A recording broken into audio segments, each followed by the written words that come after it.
अंजलि, तुम भी कहाँ जरा सी बात लेकर बैठ गई। कम से कम तुम तो समझो, अगर मैं ऐसा न कहता तो लोग मुझे जोरू का गुलाम समझने लगेंगे।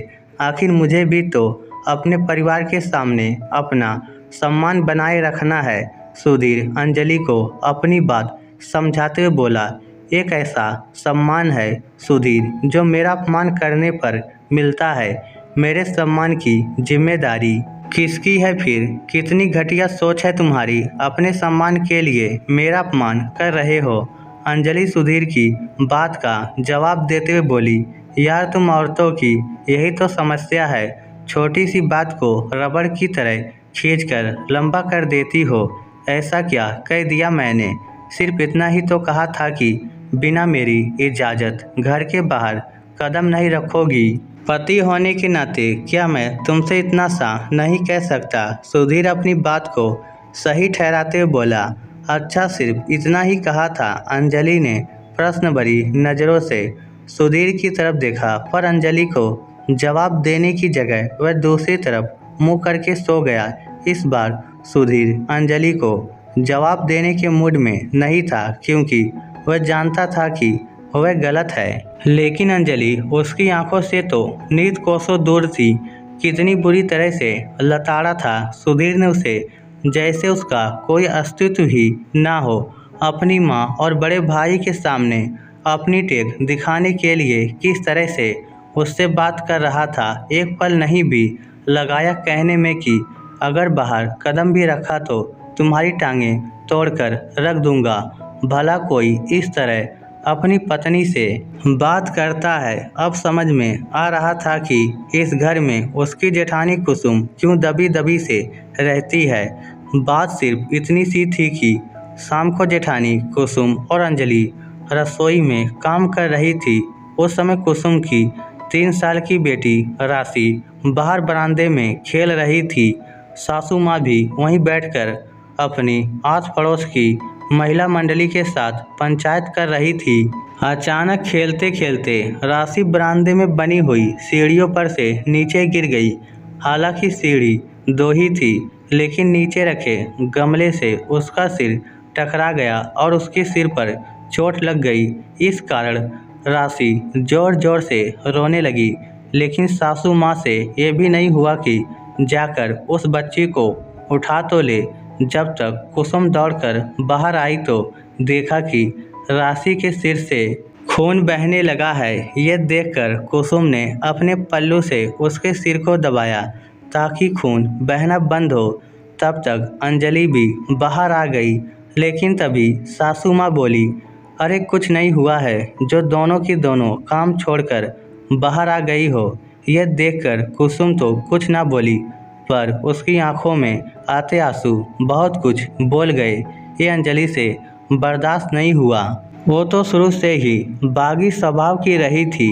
वह बोली, अम्मा जी, राशि को कितनी चोट लगी है, देखिए खून भी बह रहा है, उसे अस्पताल लेकर चलिए।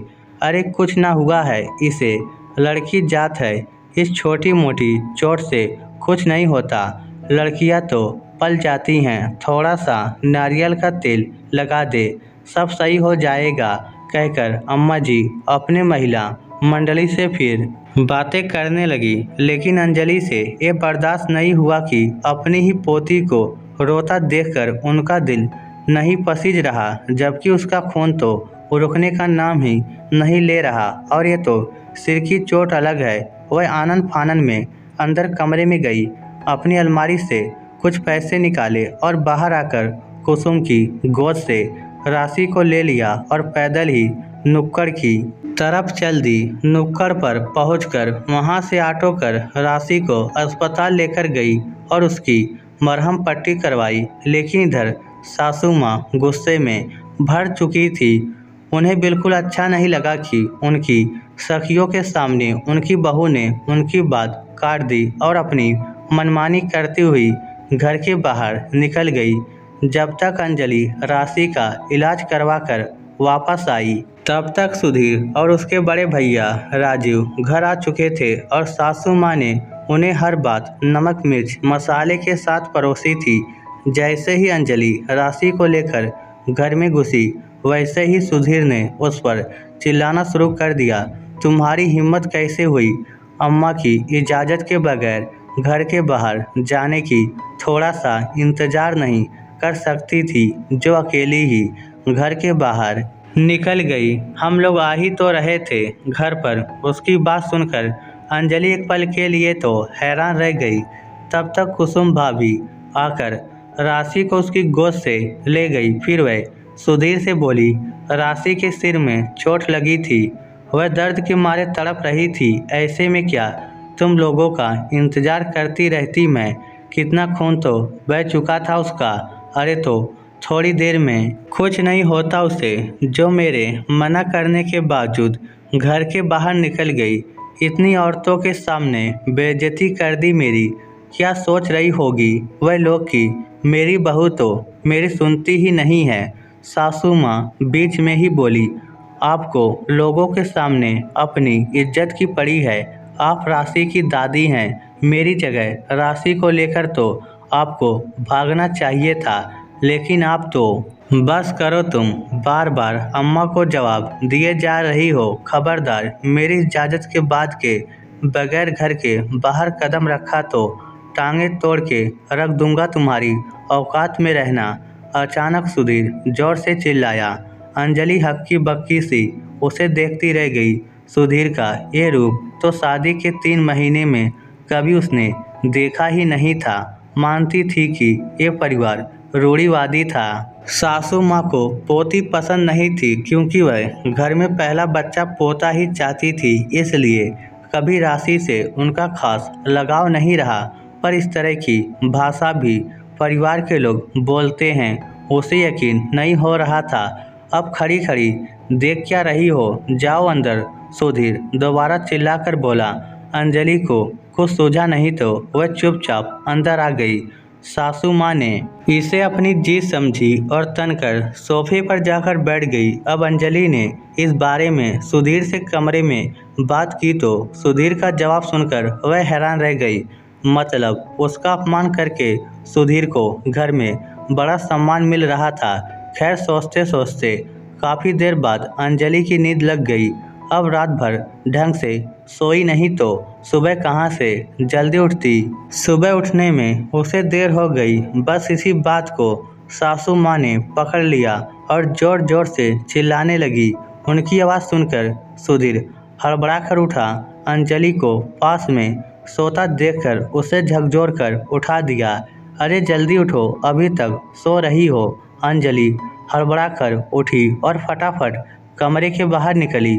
उसे देखते ही सासू माँ बोली, देखा कैसे जानबूझकर आज महारानी उठी ही नहीं। घर में तो नौकर चाकर लगे हैं ना, जो आकर घर का काम कर जाएंगे।